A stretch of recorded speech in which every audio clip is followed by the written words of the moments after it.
Good evening, everybody. I'm going to call to order the Planning Commission for the City of San Clemente, Wednesday, February 5th, 2025, here at City Hall. We have a special person to lead us in the pledge. We have Charlie, who's in the 4th grade, in the front row, and he's going to be brave and lead us in the pledge. Right, Charlie? No, it's not a joke. Come on up, buddy. Come on up. Just say ready, begin.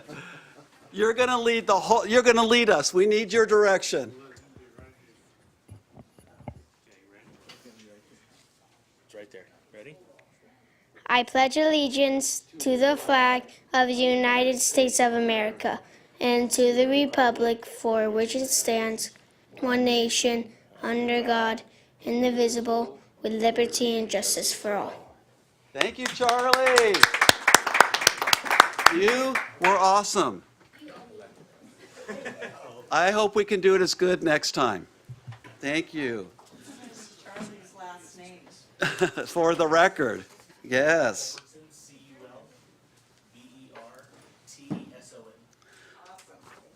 Okay, roll call. All commissioners are present. So takes us to special orders of business. We don't have any, so now we're on item 5, minutes. We've got 3 minutes, a little catch-up we're doing here. Does anybody have any comments, changes, additions to the minutes? We have one on the dais where we had a missing name, and that's been resolved. Each one has different people absent that we'll have to identify on each. Yeah, we'll go one at a time. So we're going to start with minutes from our study session on November 20th. Does anybody have any comments on those? Can we get a, I move we approve the minutes of November 20th, 2024 study session of the Planning Commission. okay? I'll second, you want to second it, Gary? Good, Mayor. Okay, Gary seconds that. All those that were in attendance and approve the minutes, please say aye. Aye. Anyone that was not here, abstain? Who was so? Karen, I believe. Karen, the study session on the 4th? Oh, the study session, I was not here. Okay, so Commissioner Prescott Loeffler abstains. Next one is the minutes from our regular meeting on December the 18th. And that's where we have the change on the dais, which is just a name was left off. Any changes to it? I'll abstain, I was absent. Yep. I'll go ahead and move approval. Second? Second goes to Commissioner Crandall. All those in favor? Aye. Aye. Opposed? And then Gary, he abstains. And then our final one is from our study session from December 18th. Any changes? I was absent, I'll abstain. Yeah, you're absent. Okay. For good, can I get a motion for that? Move approval of the minutes of December 18th. Second. Okay. We have a motion by Commissioner McCann, seconded by Prescott Loeffler. All those in favor? Aye. Any opposed? And then any abstain is Commissioner McCacken. Okay, we're through the minutes. Thank you, everybody. Next, item 6, oral or written communications. Do we have anybody that wants to speak to the Planning Commission on a matter that's not on the agenda tonight? Okay, seeing no one coming forward, no public comments. Consent calendars, item 7, we don't have any. So now we're at item 8. These are public hearings, and we have 2 tonight. If it is okay, I'd like to reverse the order. We have Commissioner McCann has a conflict with our first item, the subdivision. So I think if it's okay with everybody, I'd like to take the Salty Turf one first, and then he can just leave. Does that make sense? You can step out for just a Well- short period of time. You want to step? That's fine. You want to just do that? That's fine. Okay, then we'll take them in order. All right. 78. Item 8A is a public hearing for Project 24346. 143, it's a request of the Planning Commission to approve a tentative parcel map, which is 18-137. It's for a subdivision of a single-family resident lot into 3 lots located at 143 North La Esperanza. I'm going to open the public hearing, and I'm going to ask if there's any conflicts. I know we've got one with, Commissioner, Chair Crandall, I'm conflicted out on this item. Okay. So I'll be stepping out of the room. all right, so Commissioner McCann is going to step out. Do we have anybody that has any other conflicts or disclosures they want to make? Okay. We do have a staff report. Good evening. Good evening, Planning Commission, staff, and members of the audience. Thank you. This is Esperanza Subdivision, Public Hearing Project 24-346. Just to give a little bit of background on this project, it was previously reviewed, a similar project was previously reviewed by the Planning Commission on June 20th, 2018, and then approved by the City Council via Resolution 18-49 on August 21st of 2018, but the planning entitlement was null and void after 24 months per the conditions of approval, since no final map was recorded during those 24 months. But the site is a 21,536 square foot parcel to be subdivided in the residential low, and it is adjacent to the I-5. And here in this figure, I have the zoning map and the parcel in question with the pin. Again, this is a request for a subdivision into 3 parcels for future sale. Parcel 1 being 6,074 square feet, parcel 2 being 6,144 square feet, and parcel 3, 9,314 square feet. And the project is consistent with the required findings for tentative parcel maps per the San Clemente Municipal Code 16860. The lots are compliant with the zoning code subdivision standards, and the conceptual designs in the tentative parcel map package show that the lots are developable. And the zoning table to the right shows compliance with the development standards in the residential low zone. The development permit will be needed for any future development on the newly created lots. At this time, I'll note that no development is proposed. So we'll see here on the graph that they are compliant. Similarly, for the general plan, it is consistent with the land use table to the right. Again, no development is proposed at this time, so the top of the roof line is not germane. But it is consistent with the Class 15 categorical exemption for minor land divisions, given that it is conforming with the general plan and zoning. It can be developed without variances or exceptions, and no subdivisions have occurred on this site within the previous 2 years, and that the parcel has an average slope of less than 20%, and that no other CEQA exemptions apply. So staff does recommend that the Planning Commission determine this project categorically exempt from CEQA pursuant to CEQA guidelines, Section 15, Class 15 minor land divisions, and to adopt Resolution PC 25-002, recommending to the City Council to approve Public Hearing Project 24-346 for the tentative parcel map 18-137, subject to the conditions of approval, and to amend the condition of approval 1.2 to the current conditions of approval. I believe we all have a copy of that up here. Yes, that is correct. You've revised it. Yes. Just revised it to update it to be more consistent with our current set of standards. That is correct. For this particular condition. Is that right? That is correct. Okay. Did you have anything else you wanted to? That concludes my presentation. Thank you. Fantastic. Thank you for that. Are there any questions of staff? Commissioner Camp? So these parcels meet all the development standards. I notice on the area lot area minimum, it says 6,000 square feet. Is that a gross number or net? Because there, it looks like a couple of easements. It would be for gross. It is gross. Okay. And the existing house meets all the development standards. Like the Obviously, it's existing. But Yes, where the parcel line's going, yes. side yard setback meets the development standards. It would meet the development standards for the residential low zone. Okay, thank you.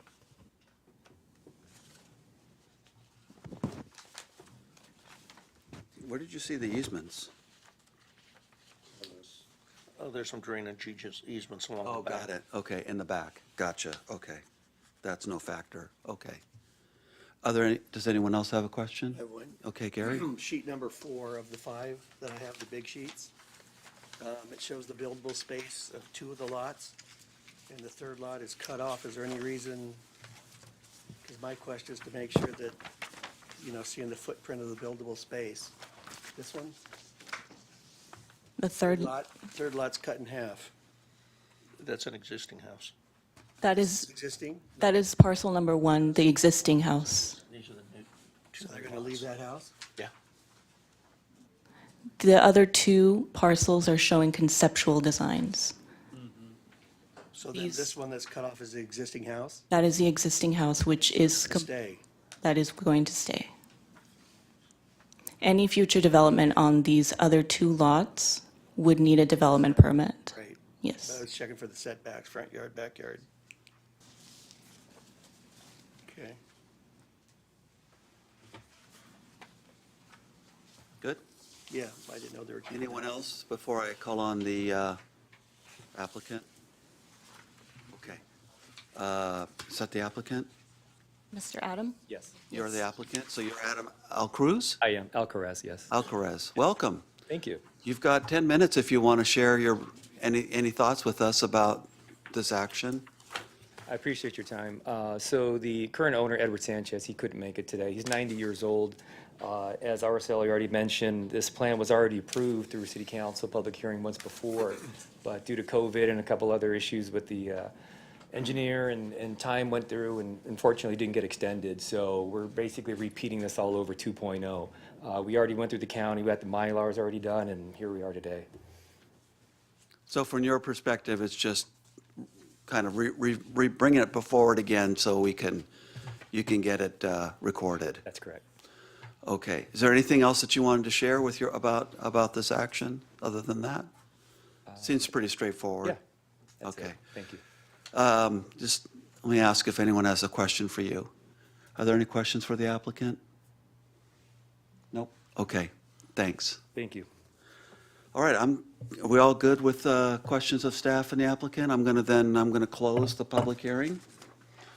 Because we have no speaker cards, no one else wants to speak to this, right, from the audience? Okay. So we have no one from the audience, so I'm going to go ahead and close the public hearing. And now I'm going to open it up for a discussion amongst my colleagues. Thoughts on how to proceed?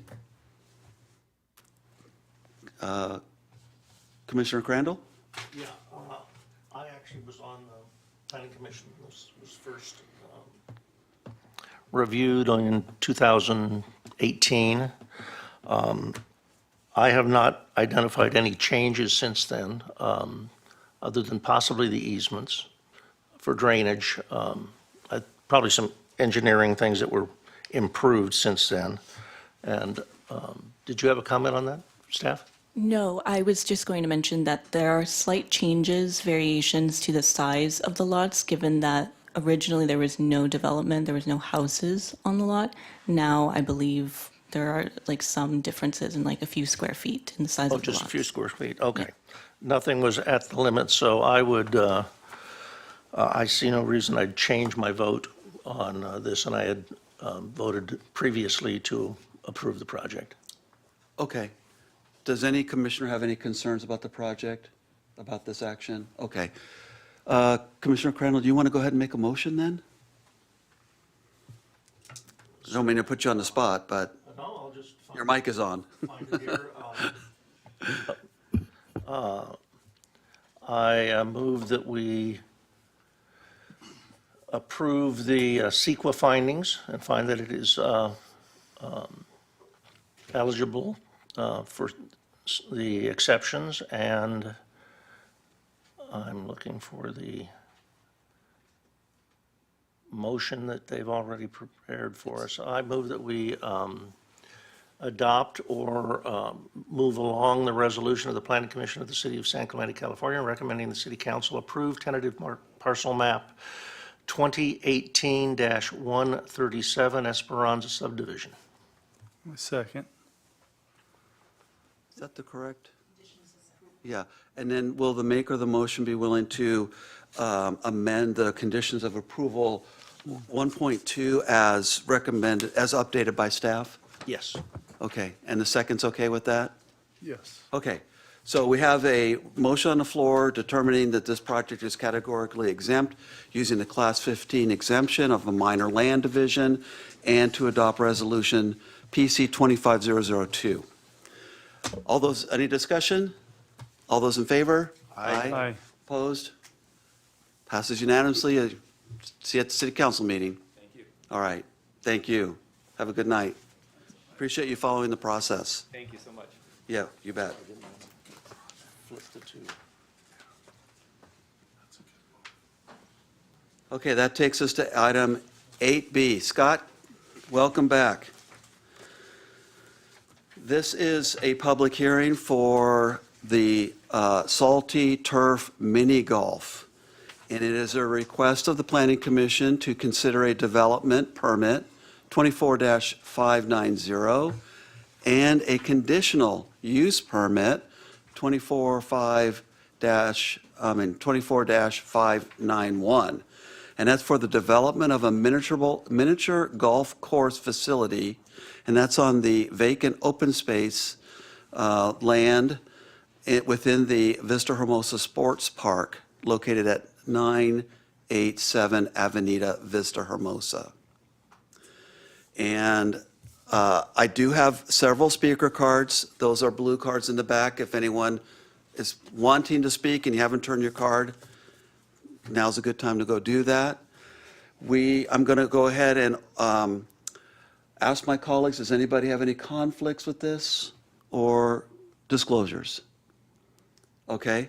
I'm going to open the public hearing. We have one of our staff members, David Carrillo. You are the staff person that worked on this project, and you have a staff report? Yes. Thank you. Yes, thank you. Chair, members of the commission, David Carrillo, Associate Planner. So as mentioned, the project is located at the corner of Avenida Vista Hermosa and Avenida La Plata, better known as the Vista Hermosa Sports Park. The parcel, as you see on the screen, is beyond just the boundaries of the sports park. It actually also includes the fire station adjacent to the sports park and a vacant lot. This next slide is a zoning map that helps identify those three zones or uses. In green is the open space where the sports park is, along with the proposed miniature golf course facility. At the P zone, we have the public zone where the fire station exists, and then the pink area is the neighborhood commercial 1.2 zone that's currently vacant.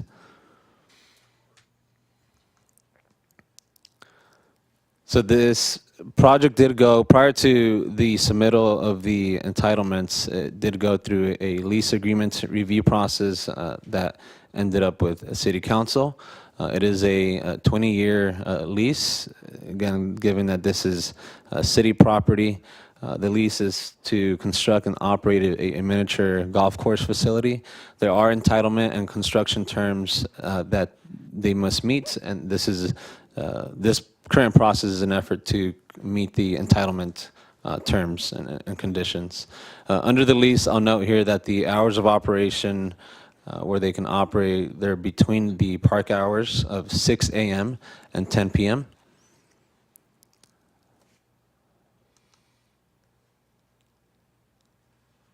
So this project was reviewed twice by the Design Review Subcommittee. Prior to the formal submittal before us today, there was a pre-application that was submitted to get preliminary feedback from the Design Review Board. The applicant collected those comments for a more educated submittal, and then saw the Design Review Subcommittee twice, or the second time in December during this process. Overall, the Design Review Subcommittee does support the project. There were some comments that I'll discuss as we go throughout the next slides that the applicant did address. So the proposed project includes one Spanish colonial revival one-story clubhouse, which includes a pro shop, kitchen, and accessory uses like storage, office, and restrooms. There are outdoor dining areas behind the building. Again, I'll show a site plan showing those areas, along with the 2 golf courses, 18 holes each, one on the right and one to the left of the building. There's also landscaping being proposed that's drought tolerant in both native and non-native.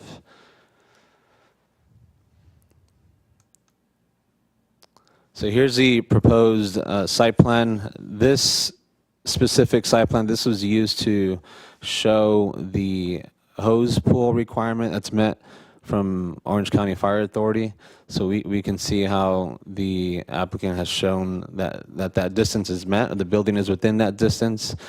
This is noteworthy to share that the initial design included 2 buildings, one at the front that just included the clubhouse, and then one at the rear that included the kitchen. And throughout the process, after the applicant learned about the OCFA hose pool requirement, the design was revised to have the building at the front to meet that requirement. So that opened up more room for the patio dining areas and also an additional exit at the rear that's highlighted. So we can see the what's called the pro course to the right of the building and then the fantasy course to the left.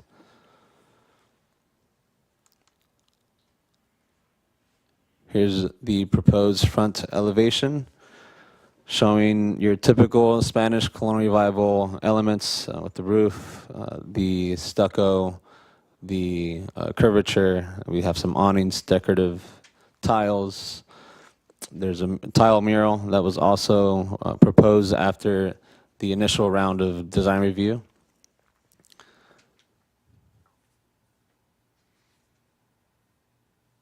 Part of the project includes the removal of an existing bulb out that's adjacent to the project site and construction of a new bulb out directly in front of the building. This was in response to a recommendation from the Design Review Subcommittee. The idea here was to give the sense of a courtyard right in front of the building. The applicant was open to that, and they revised the site plan to include this. And in doing this change, there was no loss of parking, so the parking supply remains the same. This area includes affixed metal tables and chairs. And there's also conditions 7.16 and 7.17 that were included to address pressure washing best practices to make sure that they remain in compliance with water quality standards, and also maintenance responsibilities, which includes providing trash receptacles in this area. So here's a quick view on the pro course and what the applicant is going for as far as the vision. This one's meant to be more of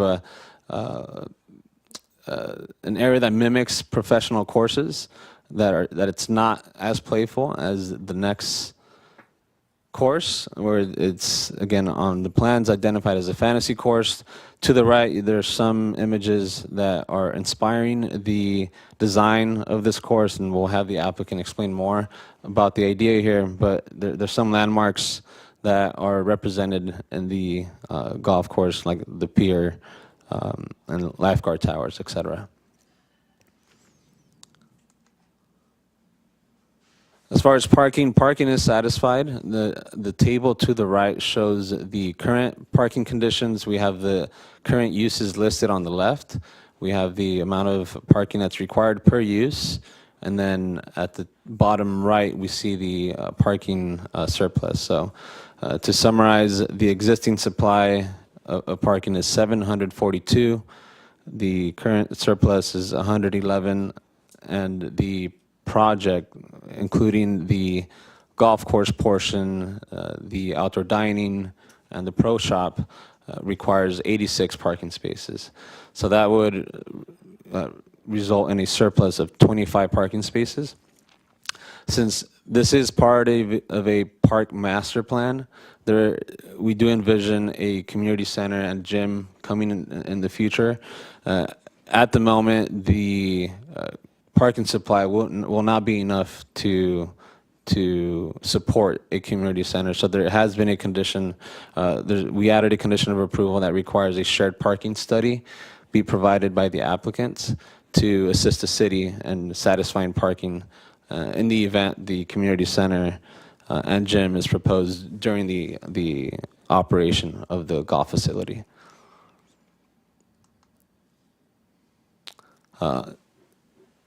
There is no noise or amplified sound or live entertainment proposed. So staff did not deem it necessary to add noise-related conditions. Indoor background ambient music is always allowed. Again, indoors, that wouldn't include any speakers that are outdoors. The project will remain subject to exterior noise standards outlined in the municipal code. I will mention here that the applicant can still request a special events permit that may allow a temporary amplified sound and live entertainment through that process. And that'll be subject to the lease agreement conditions as well. There's some limitations when it comes to how many special events they can have. Security and lighting. The applicant is proposing an 8-foot high perimeter fence. This is, again, in response to feedback from the design review subcommittee. There was a comment that an 8-foot high fence versus a 6-foot high fence in this area would be more appropriate. The applicant agreed and provided that height. There are two types of lighting methods provided here, the bollard lights and pole lights. The pole lights would be for the pro course, and then the bollard lights would be for the fantasy course. The pole lights are on this site plan is shown in red dots, and the bollard are in the blue dots. We have added a condition of approval, which requires the applicant provide a photometric plan prior to the issuance of a building permit. And that'll help ensure that there's no light spillage outside of the project boundaries, especially including the residential neighborhood that's behind the facility. Regarding trash, the lease agreement requires that the applicant provide a trash enclosure on site, what's known as the lease area under the agreement. However, the applicant will be pursuing an agreement, an amendment to the lease agreement to allow an expansion of the current trash enclosure that we see on the screen here. This is an existing trash enclosure within the sports park, just a few feet away from the project area. This was reviewed by the Beaches Parks and Rec, and they do support the request. So the applicant understands that this will be an additional step to take after this process to amend the agreement. As far as CEQA, there was an initial environmental assessment completed by City Council when going through the lease agreement review process with the applicants in March 2024. And through that process, it was determined that the use is categorically exempt under sections 15301 Class 1 and 15303 Class 3, and that no supplemental review is necessary. In addition, the potential environmental impacts from the sports park and the lease area where the golf course facility is proposed, they were also reviewed in 2006 and 2009 under a mitigated negative declaration. So in conclusion, staff has determined that the project is consistent with general plan policies, the design guidelines, and the park master plan. Therefore, staff recommends that the Planning Commission determine the project is categorically exempt from CEQA under Class 1 and Class 3 and approve the project subject to conditions.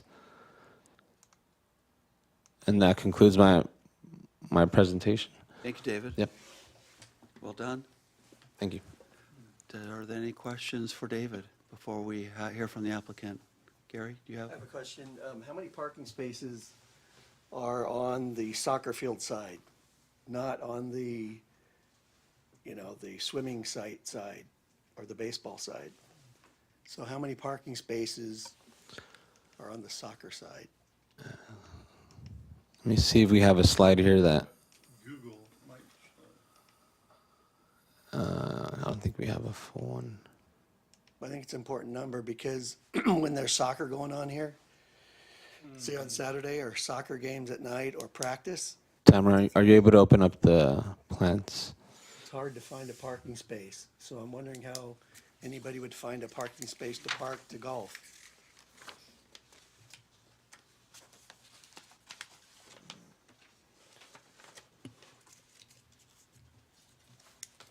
There are paper plans. Google Earth might help them. But do we have that number? We think we should know how many parking spaces are on the north side of the entrance and the south side of the entrance. Because there's a whole bunch around the aquatic center and baseball. But where this site is, parking is really limited. Once you have any kind of event on the soccer, football fields.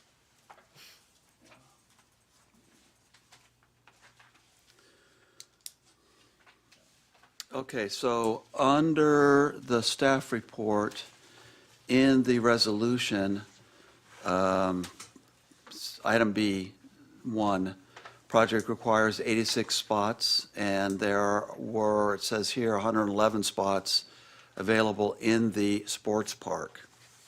Well, the sports park is the whole place. Correct. A 1.0. David, I don't know if you want me to call on Zach, or did you want to speak to the parking analysis? Well, I mean, per the staff report, parking is satisfied. We can go back to that. Parking Slide. satisfied because you're including the parking also on the other side. Correct. That's how This you is get- that's how you get the correct. Yeah, we're 742. looking at this. We're looking at the sports park Because as a whole. there's 600 on the south end, but there's probably only 100, I don't even know if there's 100, on that single street around the soccer fields. Yeah, but there's no place So- to park. So All the parking is it's all the, most of the, majority of I the mean, for parking somebody, is. if you want to miniature golf and soccer's going on, you're going to have to park over by the baseball fields and then walk all the way over. And I'm thinking for somebody who wants to do this, that's a long way to walk for somebody to golf. That's a negative, because it's also a long way for someone when there's soccer, you can just see it. So Because people, let's do this. well, you didn't answer my question. I want to make it, just for everybody's sake, just keep it on the question. And maybe you can redirect your question, because if the site does have parking in front of the pool and all that, did you want to ask it? How did you want to phrase Can I your help on question? this? My point here is, and it'll come up in discussion. Yeah, If you're that's what I saying wanted. 742 parking spaces, that's great. You do have enough. But if you say, are there 742 parking spaces close to this? The answer is no. Okay, So, Because I can guarantee you, all of these will be taken up. How will the golfers get in? How will, yeah. okay. Look at figure 1 right there, you can see it, scroll down. Chair, can I ask David a question? David, in your presentation, you had a table that identified soccer area, baseball area. I think that kind of gets to the heart of Yes, can we bring that up again, Tamara? please? Kakins. Yeah. So if you could get back to that table, that would go forward towards answering his question. I think it answers it. You're 93 short. Yeah, can you enlarge it? That's my So point. staff does not see any shortage. We see parking supply of 742, right? And we see a surplus right now of 111 parking spaces. The project requires 86. That means there's 25 remaining parking spaces. Per staff's analysis, parking is met. If I can add to that staff analysis, I'm Zach Green, principal. Thanks, Zach. So this table came from the original parking study that was done for Vista Hermosa Sports Park when the city approved that. And this issue was anticipated. There was always going to be shared parking between people that want to park right in front of their destination at the soccer field or what's called the baseball hub or the football area or the lease area. And it was anticipated that there was going to be a lease area with another use. And that area, as shown on the site plan, doesn't have enough parking spaces to fully serve the mini golf use. So you're fully correct. People are going to have to park and walk if they don't get there first. We are prioritizing handicapped people. There's enough ADA spaces in front of this area. We had the applicant revise the ADA striping plan to make sure there's enough spaces to meet the mini golf course for that expected proportion of users. But if the mini golf is in high demand and there's a soccer game going on, people are going to have to park and walk. The analysis we have here is that in aggregate, there's enough parking to meet all the uses with a surplus of 25 spaces. Other questions of staff? Thank you, Zach. That's helpful. Commissioner Camp? David, where is the community center proposed to go on this? I'm looking at the figure 1 aerial view in our package. Let me see. It's essentially where the solar panels are. Okay. Let me see. And then what was the other use that you mentioned? That's, It was community center / gym. okay. They'd those both are be combined. within the same building. So you're going to get rid of the solar panels? It seems like that would be the case. Yes. What the empty field there that's just, every once in a while has a festival or something, what's that slated for? That is for soccer. It's more of a multi-purpose field, but mainly soccer. You're talking about the one over on the west end? Yes. Okay. Other questions for staff? Commissioner Davis, did you have more I questions? have a question. So the lights in the parking lot, currently, what time do those shut off? I'm not aware of the exact time. I know that there are cases where if a organization is seeking use of a certain field, they'll get permission, and once that time hits, where if they were allowed to operate till 7 p.m., they'll shut off at 7 p.m. unless there's some permission to go after that. But for the general use and lights of the sports park, I'm not sure. So are the lights on the parking lot lit up 7 days a week right now? They are 7 days a week, yeah. Okay, my thought is if the hours of operation is from 6 a.m. to 10 p.m., we could be burning electricity from 7 to 10 p.m. just for the golf. Is that correct? Does that sound right? I just want to make sure the city recognizes the energy burn for those extra 3 hours every night, if that's appropriate, or can anybody speak to that? I can by driving by. They're on every night till about 10, whether or not there's Well, activities going on. I think for safety reasons, you have to maintain a minimum of 1 foot candle in that parking lot all night long. every light's on until 10. I'm not talking just till 10. And I don't know what Well, yeah, the the- foot candle level is. Yeah. That's typically No, required for I safety. get you have to have some safety, but I'm talking the whole parking lot energy burn that the city's going to financially incur if well, it's a big, added up over a year, it's a big dollar. It just needs to be factored They in. use LED Oh, yeah. highlight fixtures. Yeah, I don't know. Did you have So- any other questions? Yeah, probably, but I'll defer until I Okay. review my question list. Okay. Anybody else? All right, thank you. I'm going to move us along with our public hearing and ask you thought of it? Yeah, no, I'm reading my list. Okay. So on the elevation, can you go to the front elevation? Yeah, more square on, okay. So those tables are new, right? Did DRSC review those tables? We did. What do you guys, I guess the thought is, would it be possible to put some so I'm thinking metal tables, metal chairs, 15 years down the road. We're gonna paint them, make them pretty, whatever. But is there a way to hide that with some shrubbery and kind of beautify, because this is right out front, this is the front look.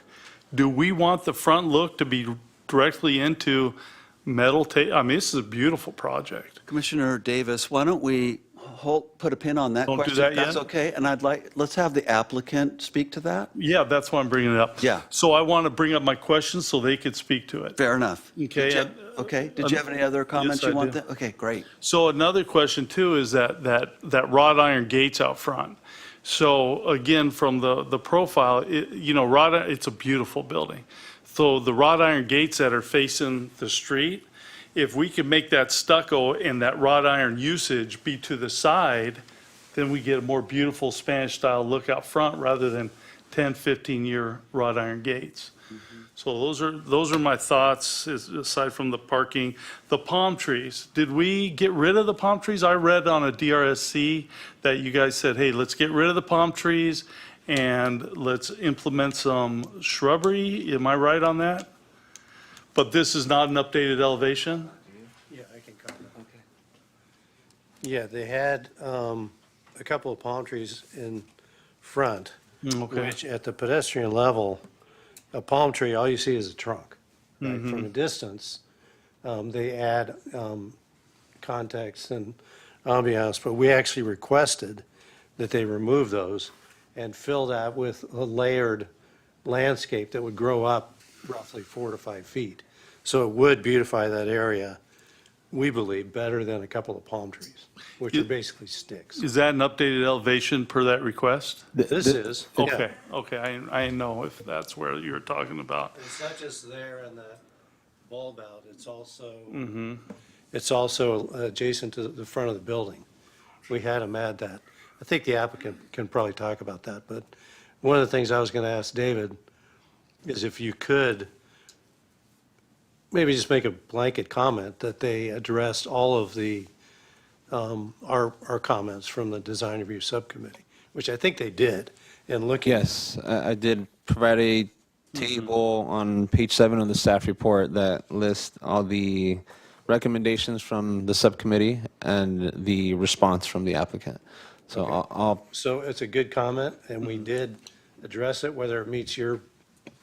Oh, I just wonder if this was the updated elevation This for that is. request. Okay. Because they just had turf with big, with Cool. palm trees. Yeah, I think it looks great. The other thought, I don't know, I'll have to hold it.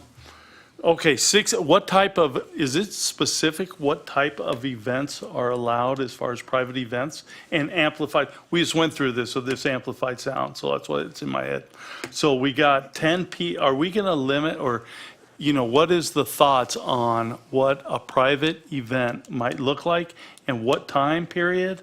And, I'm just thinking receptions or whatever, I don't know. But anyway, that's on my Birthday mind. parties. That's on, yeah, I know, kazoos, man. So that's on my mind too. All right. Are we good? Okay. Michael Luna, are you representing the applicant tonight? Yes, lucky me, I am. Yes, sir. Well, Michael Luna. Hello, everybody. Architect for the applicant. Hello, good evening, everybody. My name is indeed Michael Luna. I'm the architect for the project. I'm here representing my clients from Salty Turf, Mr. Marcus Vanneman, Andrew Street, Jeff Moore, and Kendra Dand. We also have here with us Aaron Sevilla, who's the landscape architect, if we have any particular questions of him. I'll do a brief overview, then I'm going to turn over some of my time to Kendra to talk a little bit more about the mood of the project, the concept design for the project, and then finally to Marcus Venom, and hopefully we get this all in 10 minutes. Welcome to Salty Turf Mini Golf. Nothing quite like it in the United States that we've been able to find, where we're combining two miniature golf courses, two very different courses, one of which what I call is a fantasy course, a fun course, probably for kids, and who knows whatever ages. And then the second course is the semi-professional putting green course, 18 holes of the most challenging greens you can find.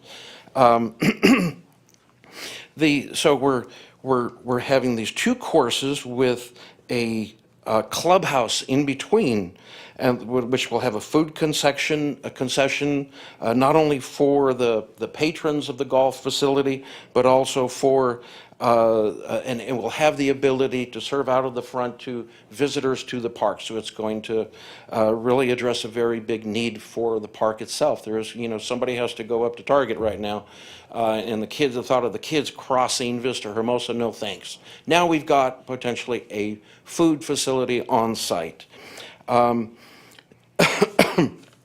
So as if the concept wasn't already fun enough, the project has merged our city's heritage in the overall design concept. We're creating this beach vibe, this beachy feel. We're creating certain landmarks, replicating them in the fantasy course, like the pier of San Clemente, some military vehicles to echo our neighbors to the south at the Marine base. The architecture, embracing our Spanish colonial revival architecture, which we have to do anyway on the park, but we're marrying that in, and all of which are ideas to create this beachy feel for the miniature golf facility at this park. The architecture, the way I like to describe it is Spanish colonial revival of San Clemente meets Disneyland. It's a bit whimsical. It's got these two towers with colorful flags on top, which will blow in the wind. It just by itself creates excitement, I think, and will be a bit of a landmark that you'll see there. So all of this, and Marcus is going to talk more about this overall meshing of our architectural features and landmarks in town and how we've incorporated it into our project. On the subject of lighting, the fantasy course is spot lit with low-level mood lighting, kind of highlighting the individual design features. There are no vertical light standards over that area, so it's really going to be very mood lighting and theme oriented. On the pro course, it will have light standards, but nowhere near as tall as the soccer fields and nowhere near as bright. So our overall lighting footprint will be very low, but we do have a condition of approval to provide a photometric study, which we look forward to doing. With regard to noise, I feel noise is going to be virtually non-existent compared with the very zealous and excited soccer players that we have next door. Anybody have ever been close to a soccer field during a game? There's a lot of yelling going on, particularly if the young kids are on the course or on the field. So I really don't see noise as an issue. Landscaping is important. We worked hard to carry the landscape theme of the overall park, the parkways, the palm trees, the same kind of planting palette, and tried to carry it on down and around our project. With respect to, so that's our landscaping theme. There is, we have, under condition of approval, 7.15, we've been working a little bit with, talking a little bit about that with staff and my client. We are okay with 7.15 with the additional language that staff came up with today. So I think he's going to, planning on presenting some additional language on that condition.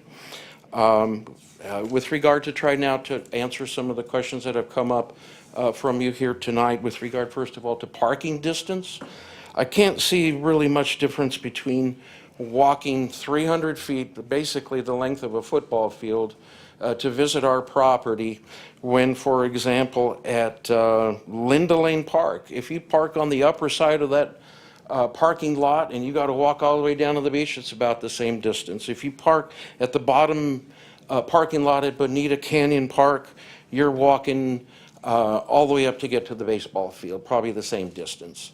It's a big park. It's a regional sports park. We can't put designated parking in front of each use. We have abundance of parking here, and the kids already walk a distance to go wherever they're going. Do we have the luxury of always being able to park in front of a particular grocery store in a shopping center or in front of a particular facility? And I'm running out of time, darn it. So with that, I think I better turn over my time. Kendra, we're going to pass on that. In the interest of time, Marcus, can you? That's not fair. Than I thought. She hasn't prepared. You got me going on. Are we doing anything up here? Are we showing anything, or we just talking? Talk about the course design. Yeah, so I think the biggest thing to me is from like the genesis of this project, probably 2.5 years ago, we made a commitment to city council and everybody that we were talking to, and some of you were probably there, that we weren't gonna do Clown's Mouth and windmills and cheesy sort of miniature golf. We don't want a Boomer's Field. We don't want Magic Mountain. What we want is, like, if you really look at the analogy, it's Disneyland versus Magic Mountain. So everything that we're really put together, and I wish Kendra could talk to this because she's the one that kind of built all the design and the vision and so forth. But the idea of Salty Turf is kind of 1980s San Clemente meets Caddyshack. So we want people to walk in and it's 12-foot ceilings, pro shop, little restaurant window, you know, super simple, and then it just opens up into a patio area and a really cool vibe with the outdoor sort of seating. We're doing sort of the Bagel Shack style, you know, fire retardant palapas. Those are rentable areas. We have a rentable area in the back. So we have water running through. We'll have, you know, you'll have heaters. You'll have it'll just be really comfortable for people to come and relax. Kids can play on the course. You know, they can play with their kids. You've got the pro course on the right. So lower, we're kind of doing an uppers and lowers theme. So you've got lowers, which is going to be the pro course. We talked a little bit about that, but sorry, did I go? No, you're doing good. Okay. Doing good. So, Kendra, why don't you come on up here? yeah, Come on up here, Kendra. she can talk to this part. I can talk We have more our about slides this, up right now. but We've got a little bit of time left. Go Yeah, ahead, I'm Kendra. kind of going through adding to what Michael said, but we have the Spanish colonial influence, which is a nod to San Clemente's signature architecture, this nostalgic and timeless appeal. Like golf itself, the space is meant to feel lasting and welcoming. The coastal inspiration, so we're infusing surf culture and beach town aesthetic to make it feel like home, along with a community-oriented design. More than mini golf, this is a space for people to come together. You can go to the next slide. This is just touching on our branding. So we incorporated Ole the Basset Hound after Ole Hansen, the founder of San Clemente. And then if you go to, thank you. And then just diving into our pro shop. So very coastal color palette. We're gonna have the netted glass pendant lines reinforcing that coastal vibe. And then the surf style countertops and muted blue cabinetry, blending the golf culture with the beach town aesthetic, and touching on the gallery wall featuring vintage golf and surf memorabilia, celebrating San Clemente's rich history. You have a minute. The dining area, so we're gonna have the striped canopy providing shade that blends vintage golf aesthetic with a coastal cabana feel. The green cafe chairs are inspired by the golf greens, while the tiki style umbrellas bring in a relaxed SoCal vibe. touching on the natural rope fencing as well that ties in the beachside elements, reinforcing the surf and golf connection. And again, this is our mascot, Oli. So San Clemente is already an incredible town, and San Clemente, and this is our way of adding in something special, a place that blends golf, nostalgia, and community into a one-of-a-kind experience. Thank you guys for your support. And with that, we're really up, in terms of the bench seating, table seating out in front of the facility, we're thinking that that needs to be concrete. We don't envision actually that that'll be metal seating out in front. We're looking for longevity as well. We anticipate that'll be prefabricated concrete seating. And just in terms of the overall kind of theming and everything of it as well, the gentleman who's doing the fantasy courses, oh, there it is. It's perfect. 3, 2, 1. You're answering his question, so just go ahead and Yeah, finish that's your okay. answer. We're doing like, Camera, he's if you done could just stuff at turn the timer Disneyland. off. Thanks. We're trying to keep everything really authentic to San Clemente. So we're getting down to like one of the palapas we redesigned. It's going to be, you know, the I think it's Shack 2 at Old Man's. So we're going to kind of mimic that. We've done a barrel wave that'll be all engineered and everything, obviously, but it's 16 feet long by 8 feet high. And we're going to pump sound into it because there's not enough water you can pump over it to make it a real wave. But you're going to actually, that's your first hole, is getting barreled through a wave. So you're kind of going through water. Just some really neat things like that. The military hole, we're buying an M38 Jeep, putting it there, putting it on rocks. And, you know, it'll just be a really, it's really incorporates the story of San Clemente in a really authentic way. Like Kendra said, like very vintage and authentic way, not cheesy. That's the goal. So we're trying Why to don't we just Yeah. hold you up for a minute and just go through questions? Did you get your question answered, Commissioner Davis? And then I'll go to you, Bart. Brent, did you have? I guess the elevation, when we're talking about maybe putting some landscaping in front of the tables, thoughts on that? Thoughts on that wrought iron facing rather than maybe the entry gates? Have you explored those options? Yeah. Go ahead, Michael. Probably the question for the landscape architect. You can describe the landscape palette. Maybe we can pull up a landscape plan on the screen. Aaron? On the wrought iron, are you talking about the 2 doors in the window on the front, or are you talking about the fencing? Two side side So those aren't- fencing. So the entrance door and the 2 entrance doors are gonna be like glass doors with like kind of a, Well, let's bring it up so we're make sure we're on the same page. Can you pull up that elevation, please? We're working on it. Oh, thank you very much. we shouldn't have any wrought iron really facing other than the gates that are required by the fire department. So we have to have gates for hose pole on the sides of the building. Gotcha. So that has to be gates. As far as the building goes, we don't really have any wrought iron anymore. We actually, thanks to Cam and these guys, they were super helpful, and we got rid of all that stuff and softened that whole front quite a bit and got a little bit more consistent with everything that you guys are looking for. But And just, it- I'm sorry, Martin, Yeah. just to, forgive me, to correct you, we do have wrought iron on the front elevation. Our main entrance is wrought iron gate. We want we want to be able to look through here, and we don't want to introduce glass here, because there's just too much foot traffic. That glass is going to Oh, get the 2 trashed or doors? broken. Yeah, the two. Oh, sorry. Yeah, the entrance, if you're talking about that No, wrought I'm iron. not.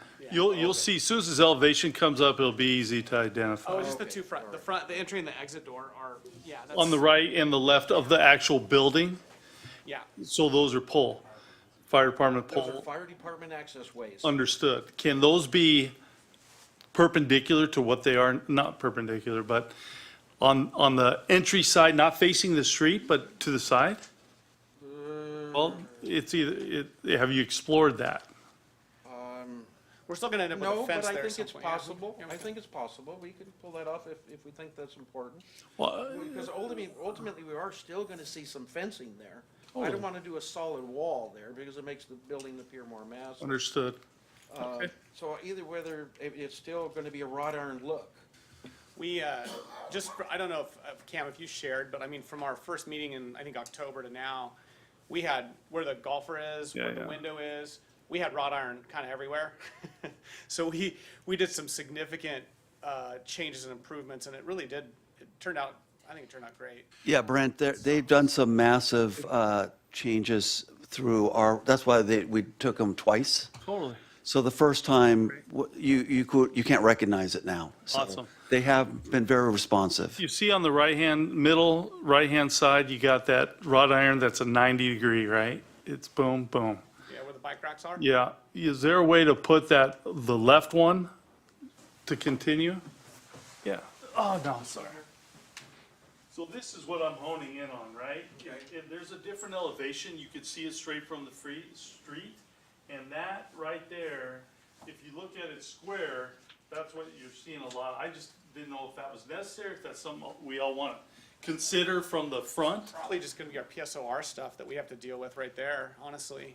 From my understanding with the fire department safety and then keeping that 8-foot fence so we don't have, people climbing in. Sure. Well, I was thinking we can make that entrance on the other side of it, not that front street look side.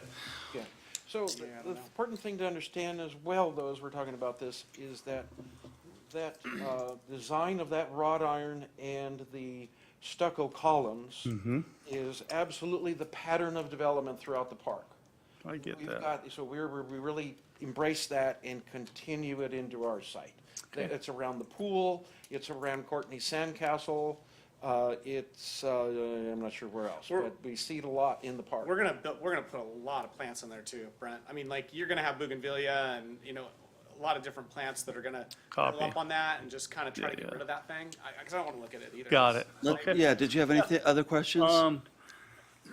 Let's Save it for move on. discussion? Yeah, Okay. let's move on. All right, Commissioner Crandall.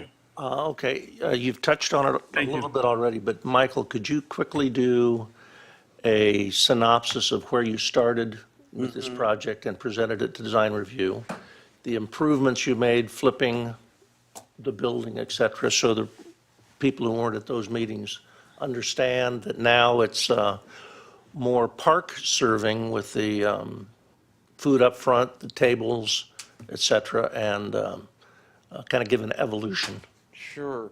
So we started off with the concept, and then ultimately we had a challenge with how do we provide food service for the park as well as food service for our facility internally for our patrons. And our initial concept is, well, we really thought that we didn't want to serve out of the front. Because we thought it would create too much congestion or confusion about where entrances are and how all of that, and how there's a kitchen in the front serving the back as well, where our patrons are. And so we came up with a scheme that placed the kitchen in the back of the property towards the hiking course back there, hiking trail. And so we thought a two-building solution was best. Put the food service in the back where they can serve out of the back on towards the swimming pool side. And because folks could easily walk up the hiking trail to get to that. We had a little small patio back there. And that way it just kind of freed up operations for the clubhouse management, front desk and all of that, and ticketing and so forth for a front building. We also put the restrooms in the rear, adjacent to the kitchen back there. We found out that we were just outside of fire department hose pool length. And so that sent us back to the drawing board. That was the real catalyst that made us rethink that concept. And then I found a way to merge them, I think, really logically. If we pull up the floor plan of what we have now, I think it's so much better to get the restrooms up front, the food service up front, serving out of the front,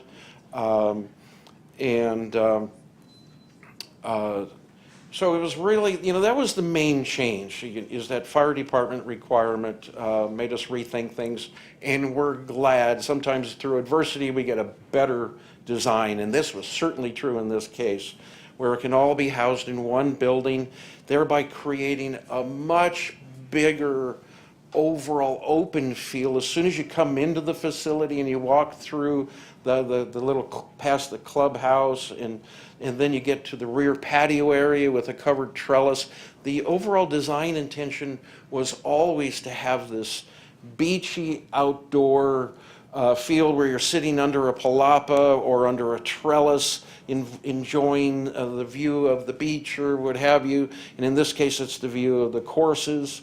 We wanted the patio area always since the beginning to make it feel like a big patio where everybody can hang around and have an outdoor meal out in an outdoor patio family type environment that looks out onto the courses. That's it. And so that we could see, I mean, there really will be some of these, on the pro side, these competitions going on. We're gonna have a leaderboard like you see in a professional golf tournament, whereby, you know, on the pro course, there's going to be some very there's people who travel these high-level courses, these pro courses around the country, and they have a bit of a league, and so we see this as a stop for them as well. So we wanted to almost have a grandstand patio, if you will, where you can look out and see the competitors out there and maybe even cheer them on a little bit. So bringing all the uses up front then absolutely was great, because now it was all just wide open, no buildings in the way. And it's a beautiful site. You see past the berm that's on the other side of the hiking trail, and you see the hills of San Clemente beyond, and it's just all wide open now. And it's just, we were always after that open air feel.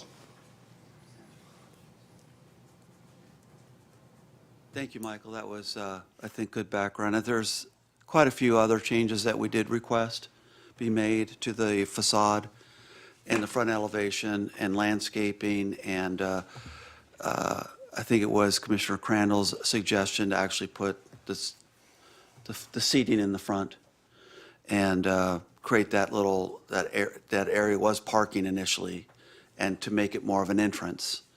So, you know, I think Bart and Steve can talk to it as well, but there's quite a bit of evolution in the project, and I think it has turned out much better as a result. A lot of wrought iron was removed, and other features that really didn't bring the Spanish colonial architecture alive were removed. So, and then the reconfiguration. So it went through quite a bit of change. So we're just, if there, anyone else has a burning question for the applicant, then we're going to call on public comments. Commissioner McCann. What are the anticipated green fees? Probably in the $20 to $25 range for a round, and then we'll have like day passes, and then we'll kind of, once we do the data and the metrics, maybe offer memberships and things like that as well. So, yeah. Anything else for the applicant? Okay, thank you. We're going to take public comment now, and then we're going to call you guys back if there's anything for a few more minutes, if you have anything that member of the public brings up and you need to address it. Okay, so in no particular order, I've got a handful of cards. So I'll call a few at a time, and if you want to just come on up, and you can line up or sit in the front row until it's your turn. But we'll hear from Kevin Dand, then Chris Culbertson, followed by, looks like Brad Butler. So first up, Kevin. Welcome. Thank you.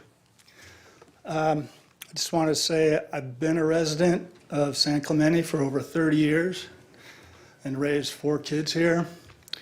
I've done a lot of coaching on that baseball field at Vista Hermosa also. The sports park is a great park, and I think this will be an excellent addition to what's already there, just adding to the family-oriented nature of San Clemente. I love the theme. I'm an avid golfer and surfer, so the combination of that for this mini golf I think will be great for the community, and it'll give everybody, the kids and families, another great activity to do that's somewhere fun and safe, and I think there's nothing but upside from what I see with this. It's going to be an excellent addition to San Clemente. So, and not only that, it's going to create some jobs, and it'll create some revenue for the city that will far outweigh any negative thoughts that I heard here today. So, yeah, in closing, I'm really supportive of this. I hope it goes through. I think it'll be a great addition to our community. So, thank you. Thank you for your comment. Appreciate you guys coming. Chris Culbertson. I'm actually going to let Brad go. He has to get back to school. Okay. Thanks, Chris. You want to go after him? Is that okay? Sure. Go right ahead. Yeah, good evening, everyone. Thank you, Planning Commission staff, for all that you do for our city. Excuse me. My name is Dr. Brad Baker. I'm a 40-year resident here in San Clemente. I'm also a parent of two, and I also happen to be the principal at San Clemente High School. I'm here today to just give my support of this project. I think it's a wonderful opportunity for our city to provide, a service that is family-friendly, safe, brings, again, families together to do something that's active and something that they can spend time together instead of watching a movie or, being on their phones and those types of things. This just gives an alternative to really build those family connections. And I believe, when that happens, that helps in our educational system and our community as a whole. So I really appreciate your support on this. I'm a supporter of it, and I look forward to seeing all you guys on the course. So thank you. Thank you for your comments. All right, Chris Culbertson, followed by Michelle Brooks, and then Nick Sass. So my name's Chris Culbertson. I'm currently the San Clemente Little League president. I've been the president for 2 years, vice president before that, on the board for 5 years. There's a couple comments that were brought up here that I'd love to address, but I do want to say, being a resident of San Clemente, I have kids, obviously, that are yearning for things to do here in San Clemente. And there's not a lot of things for families or kids to do. So when we want to go do something, we go to Daly's Sports Bar. There's a lot of bars here in San Clemente. There's not a lot of things for families or kids to do. So if we want to go do something, we got to go to Mission Viejo. We got to go to Ladera. We have to leave our city to go and do family things. So that's number one. Number two, I'd love to address the light situation, because as San Clemente's president, I pay $50,000 to $75,000 just for a spring season for lights. Yes, lights are on till 10 o'clock, but I'm paying for that. Lights are on in the parking lot, but that's because of a safety issue. So all the sports revenue that you're getting, charging the little leagues and stuff like that, help pay for the electricity and the lights. So that shouldn't be an issue that drops this off, because we are paying for that. The other is parking. I know parking, you'd love to be close to the action and everything else. Vista Bahia is one of the iconic baseball fields in all of Southern California for Little League. San Clemente is the largest Little League in California. And we have the San Clemente, or the Santa Margarita mayor that came down and watched All-Stars and stuff like that here. We invited him down. Parking right there by the field. I have to turn around now because the parking is too close to the field. It's a safety issue. I had a mom that was sitting down right there watching a game. She got up to go get a drink of water. Foul ball hit the lovely tile roof that we have, the Spanish style tile roof, and fell down this far from her chair. Okay, so we don't have proper netting, so we want to park close. I understand that, but all my parents, all my players, everyone else park in front of the aquatic center. There's not enough for baseball families, soccer families. That aquatic center in front, soccer uses it, baseball uses it, we all use it. So to have that derail a family environment for kids to be able to come and participate with families, personally, I think that's kind of a silly point, but I understand where you guys have to look for that. Lastly, I hear so many complaints about e-bikes. E-bike kids are riding all over the place. It's because they have nothing to do in this city. We need something like this, and so I ask you to support the project. Thank you. Great, thank you very much for your comments. Michelle Brooks, followed by Nick Sass. Hi, planners. Thank you for your time tonight.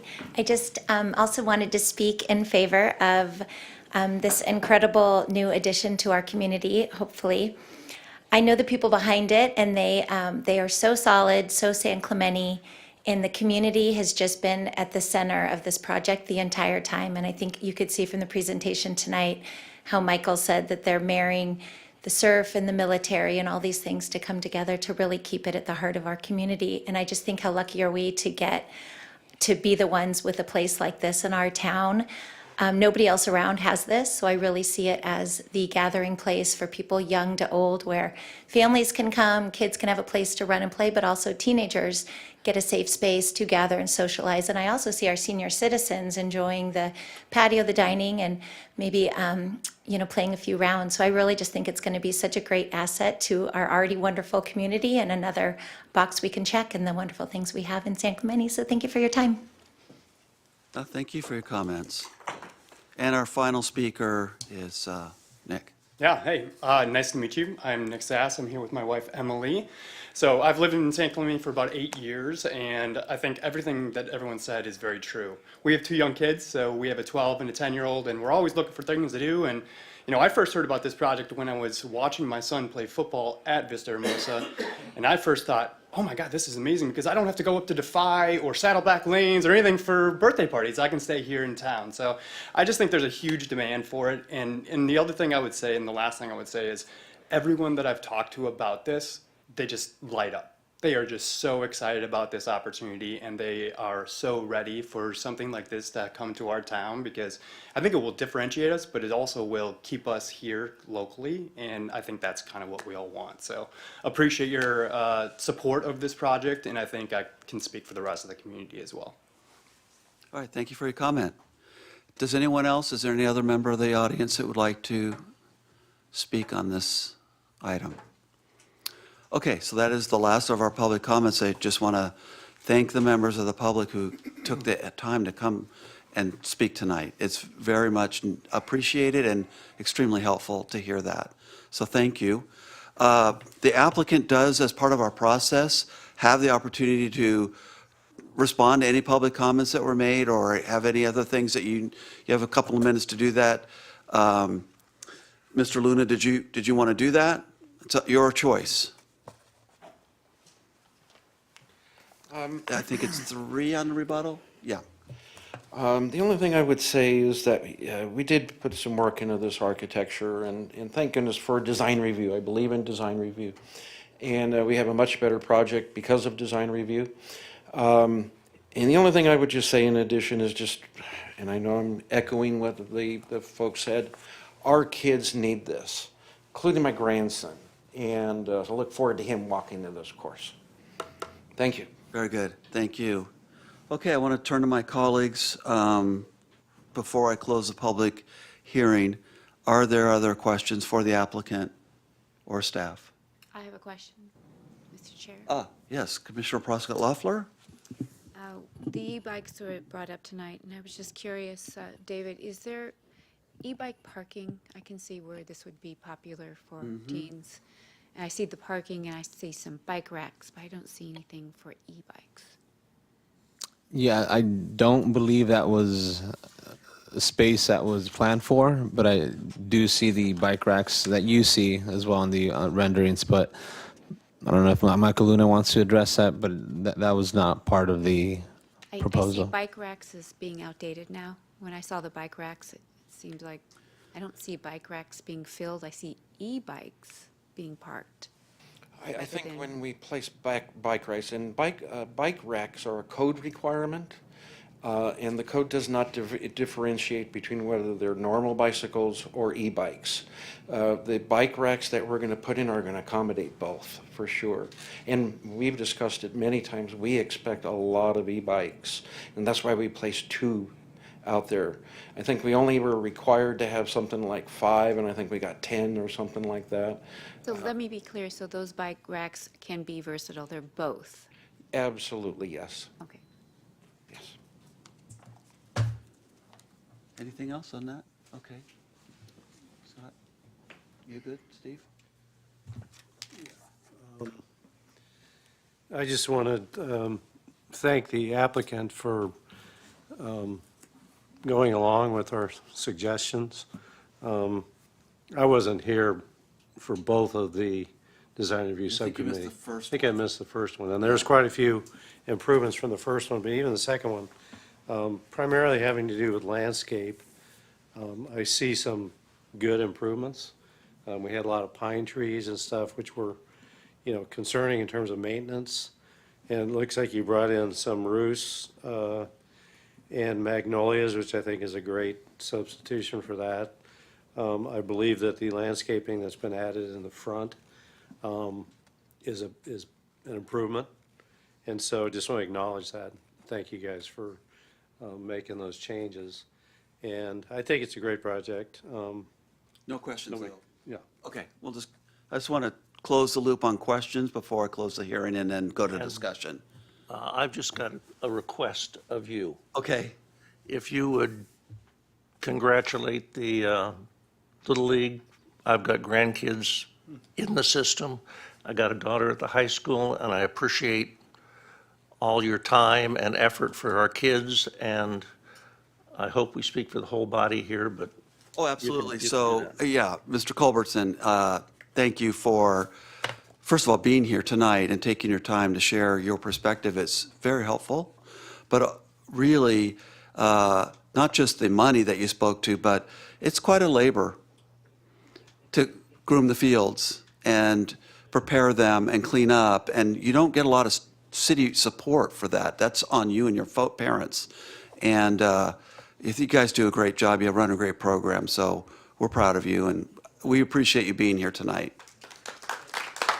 Thank you. This little young man right here, last season, brought home a district championship, the first time for the 9-year-olds in 5 years. He's a great young man, yes. You're- Yeah. Yeah. Opening day is the 22nd, so Yeah. we want everyone to come out to opening day at Vista Hermosa. Very good. We're all, community's invited, opening day. Any other questions? I'm going to close the public hearing and turn to my colleagues for discussion on the project. Who would like to lead off? I already jumped the gun, so. Yeah. whatever. Okay. I'm done. You've expressed your support for the project and appreciation for their changes. Commissioner Davis, you want to I'll go down the line for general discussion. Oh, Chris answered a lot of my questions and things I was bringing up and lighting and the cost and all that stuff and parking. And the only thing that came up on, I don't know, maybe protecting some of that parking by putting better netting up. Maybe that's something we should, baseball field netting. Yeah, it's a little off topic, but it's something Okay. that we can probably take offline with the staff.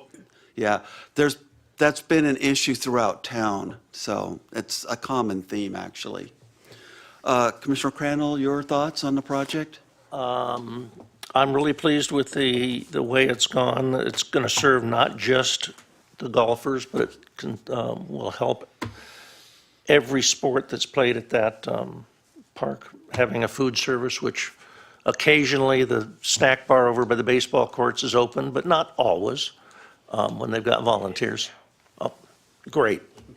And these tables will help, and I think the only thing I'd love to see is for Parks and Rec to coordinate with the applicant. Right across the street from this is the bathrooms for the soccer fields.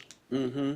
And if they could somehow use the same furniture to make it all look cohesive, that would be wonderful. Parks and Rec would step up to match what you're doing here in that area around the bathrooms that the public uses. I see Mr. Luna taking a note, and I think that's well received. Thank you, Commissioner Crandall. And I am in support of the project, and I know the idea of the wrought iron came up. The main reason these aren't solid walls is so they can see the activity going on inside. And only the one thing that wasn't mentioned tonight for the whole body is that only users of the golf course go in this building. That's still correct, Michael? So the public stays out. Their bathrooms are outside, so they won't have anybody going in and out.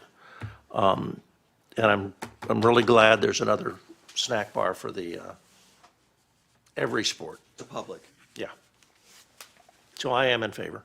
Okay, very, very good. Vice Chair McCacken, your thoughts on the project, please. I like the project, but I just have a problem where it sits. First of all, the lease, it's going to be a 20-year lease? Does it involve? Correct. Money? Does it involve money? Yes. Like a monthly charge or a yearly charge, an annual charge? Yes, What, there's some details in the staff report actually includes the lease agreement. and how much is it a year? It's $8,500 a month once they're operational. And is that sort of like close to what the commercial rate would be? That might be out of our scope. It's a little outside of our scope. This was Well, negotiated by the here's- city council. okay, here- Yeah. okay, The but the here's lease my was only actually question. executed in March of So this. then the city attorney's office has passed on it that it's not a gift of public funds, since it's on private, since it's on public property? Yeah, I Correct. really, I mean, this, Elizabeth would have reviewed this when it went before the city council. it's also been, And it is Well, a don't part try of to cut me the, off, I'm just asking a real question. stat, Because yeah. if it was $1 a year, then it could be considered a gift of public funds, because I don't recall a commercial, I'm in favor of this. I just think where it's positioned and the parking and the small arterial, I don't think you'd call that an arterial. And as a planning commissioner, I don't think we would ever approve a restaurant or a, golf course on a public street that was small, and having the public walk that far. I've taken my grandkids there, and I appreciate the Little League, but that little road without the golf course there is already dangerous with kids running across and mothers trying to drop their kids off. So I have some real big safety concerns of when soccer and football is going on that one process, and why is the city, we're pushing for that location versus why don't we put it on the football field where they have direct access to all the parking? Because in a way, it is a little bit of a scheme that you can say the parking's satisfied because you have this gigantic parking lot more than 100 and probably 50 yards, away. So I think it's a dangerous situation. It's going to make, I think there's a better spot for it. I mean, we have an empty corner over here that's not even on city property that the city could put that golf course on. And you could have plenty of parking right around it and not have it in conflict with what essentially is a recreation, a public recreation space.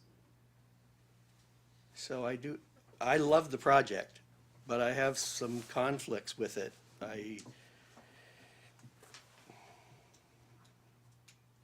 I'll just leave it at that.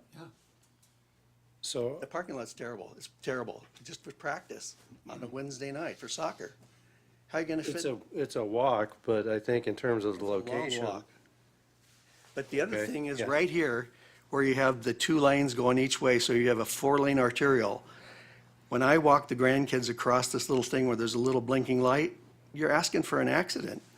Little kids are walking across there by themselves on the flashing light because mom drops them off over here to run all the way over to their soccer practice or their soccer game. Because cars here on Saturday and Sunday will just be going back and forth because they're waiting for a spot.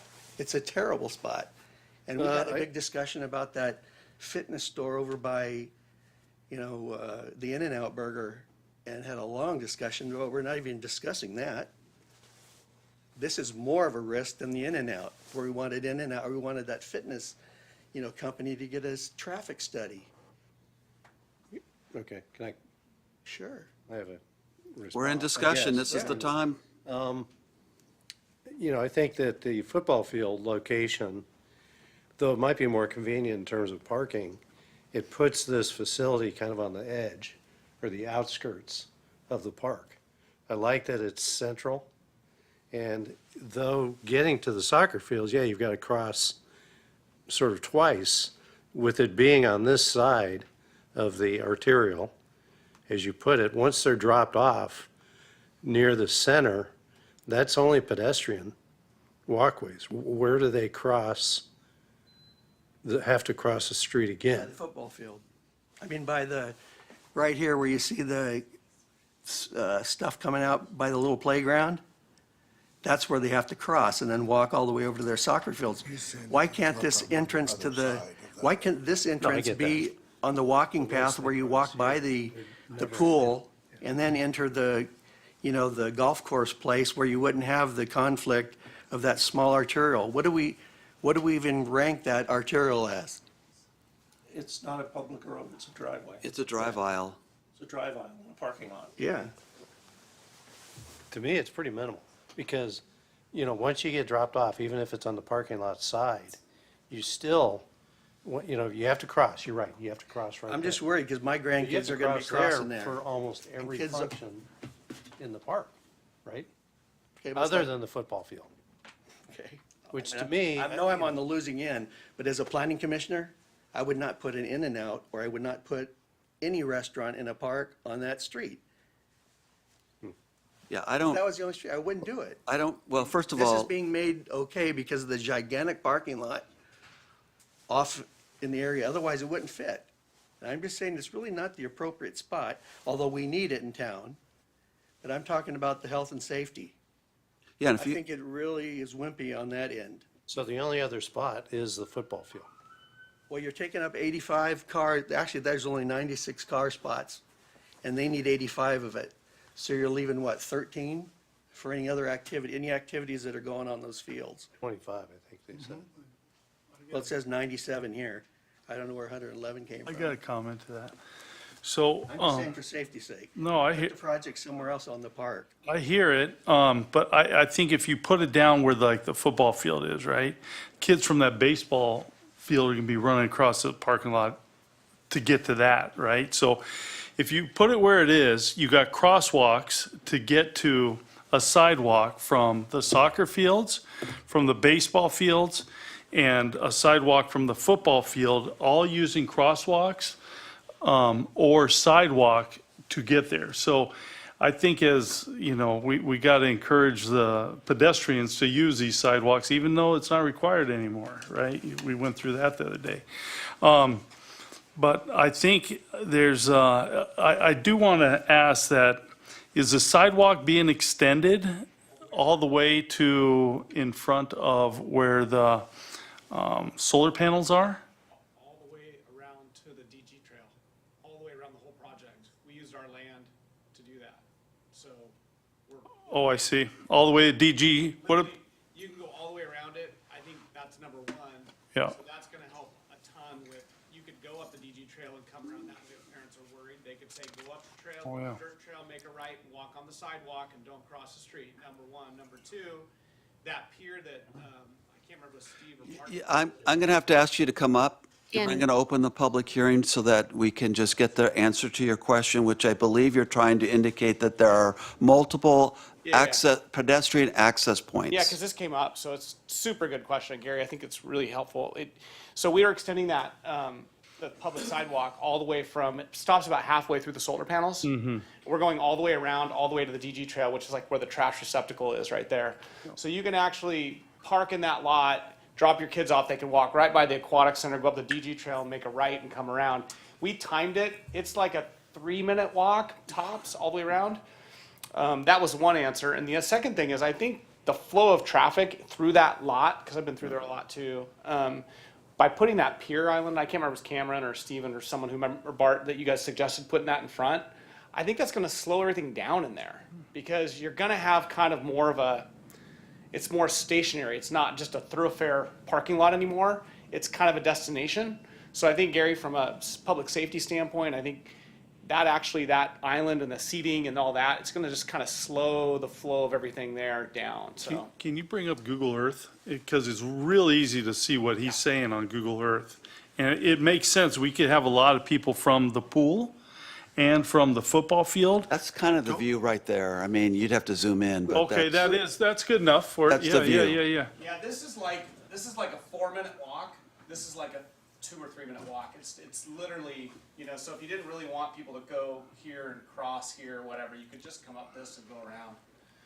And this is gonna be, the pier is gonna be right here in front of it, right kind of dead set in the middle of the property.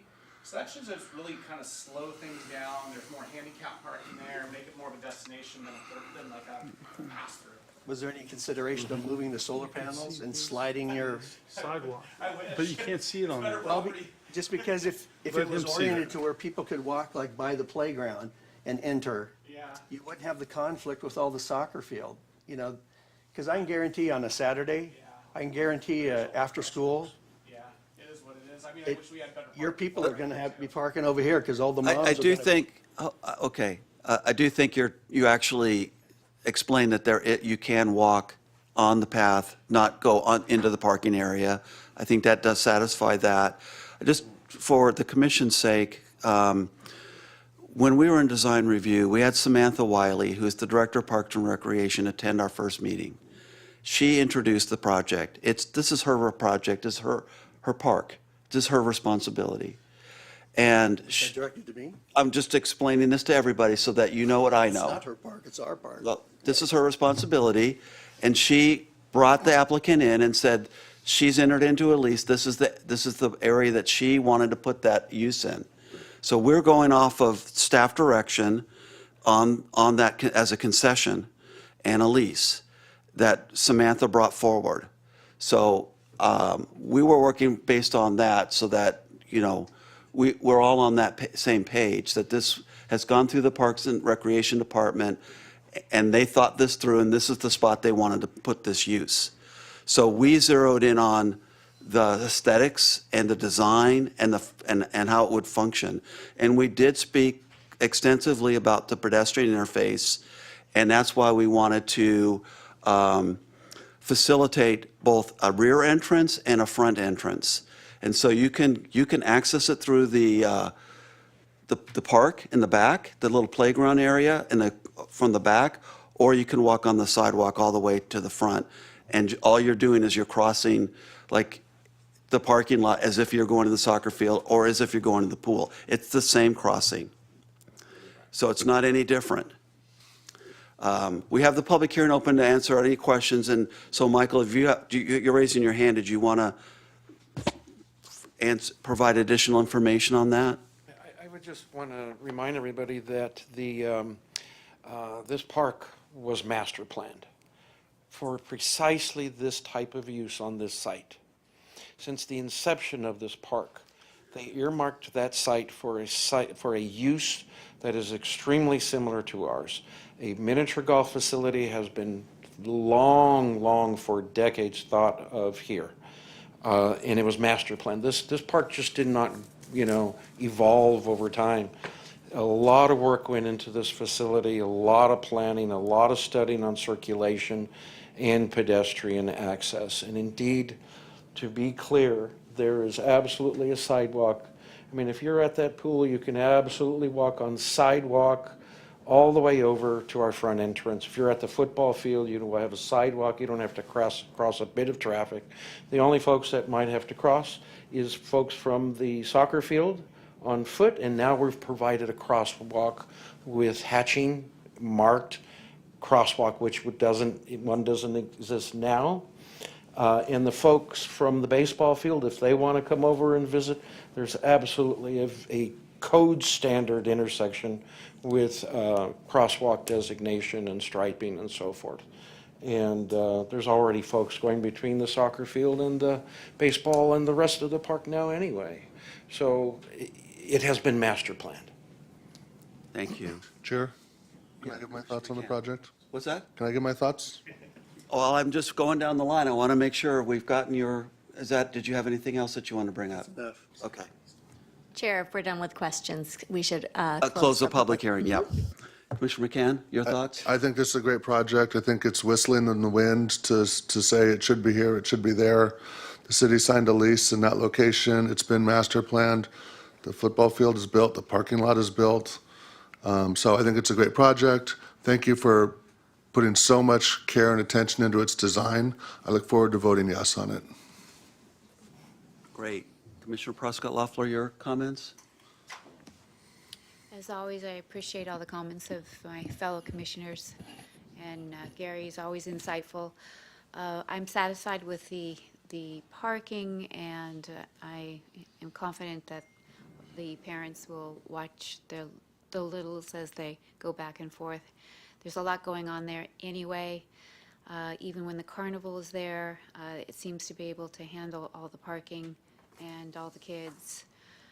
I think that's where the carnival is, correct? In that area? The what? The carnival. Yeah, it's on the vacant lot there. It's right in that area. So again, though, I think the commissioners here always put in the extra due diligence to make sure that it does work for our community, and I want to recognize that. With that said, I'm in support of this. I think it's necessary for the growing population of youths, as we used to call them, in our town, and they need something to do, or they're going to do something else. So, yes, I'm in support. Okay. Thank you.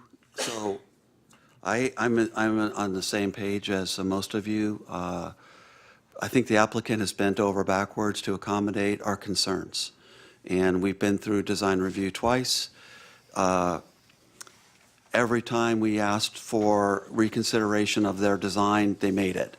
So I'm very comfortable that this is compatible with the park and the use. And I believe they've accommodated with multiple access points, both in the back and in the front. And with, I don't really consider it a full-service restaurant, more of a snack bar. So it's something, a quick snack. I don't see this functioning as a restaurant where we're advertising people to come in and dine. That's just not the case. That's not the use here. It's an added use to have a snack bar, that's all. And only patrons who pay for the golf are going to enter the complex. So really, the snack bar is just, it's a convenience for maybe people who are already there.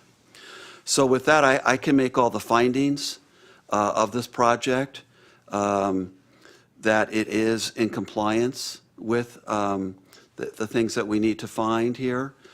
I think that it's going, as the members of the public came before us tonight and reminded us how important this is to the community to have a destination for kids, to have an activity that's safe and is productive. And so with that, I'm open to motions. Chair Cosgrove, if I can remind, there was I believe there was a sheet passed out with the condition 7.15 amended. No. No, sir, I don't have that. If I could give a moment of context, the applicant asked earlier, but it didn't seem like there was a reception to that sheet. The applicant had wanted some changes to the parking conditions. Staff's recommending our standard condition 7.15. This goes on almost all projects. It says if there's any issues with the parking, the city planner and the applicant shall work it out, and essentially the applicant shall pay for it. We're not recommending changes unless the commission wants to reopen deliberation on that condition. Exactly. Let me clarify. The applicant is supportive of the condition with the recommended changes. So if we can pass it, if we can pass that sheet out to. That would be at the purview of the commission. Do you want to see a sheet with red lines? What are the changes? That has some changes? Are these these changes are proposed by the applicant? So there was a concern brought up to staff earlier today regarding this condition, and as you can read there, the original one is at the top, and it's pretty generic when it comes to parking issues that arise and the action to take if the city planner were to determine there are parking issues. The way it's written originally, it can be parking issues from any use. The revision at the bottom where the red text is would require such changes or a parking management plan or a traffic memo if it's determined that these parking issues are from the golf facility, not any other use. So that was a concern that the applicant had, and in sharing the staff revisions, they're comfortable with the new condition of approval. Okay. How come we didn't get this at the beginning? So the applicant is asking for these revisions. Correct. Okay. I think it's reasonable because we are approving this project. Yeah. But who determines who's at fault in terms of the parking? City planner. The staff, city planner? City planner. Based on complaints or whatever from the public? Complaints. Yeah, observations, yeah, complaints. Traffic accident, Yeah, I think it's reasonable. somebody being hit.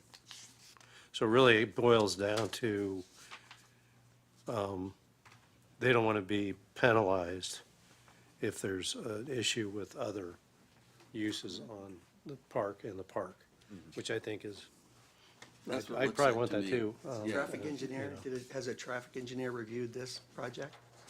Or just our parking people? I mean, Yeah, they reviewed it. It was routed to them. They're in support. a traffic engineering company?